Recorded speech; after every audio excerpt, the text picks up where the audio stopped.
আজকে এই ভিডিওটার মাধ্যমে তোমাদের সাথে একটা খুব সিরিয়াস টপিক নিয়ে একটু আলোচনা বা বলবো আর কি। আমি গত ৫-৬ বছর ধরে এই প্রফেশনে রয়েছি।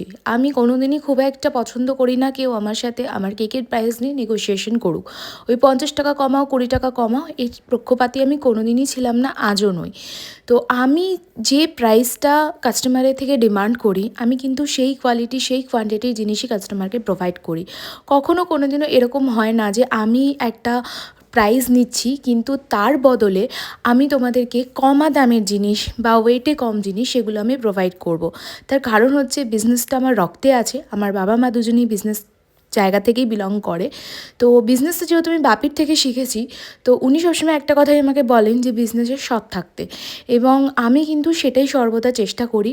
আশা করব তোমরা আমার ওপরে এইটুকু ভরসা বিশ্বাস রাখবে। আর যাদের সেটা নেই তো প্লিজ আমাকে অর্ডার করো না। That's it. টাটা।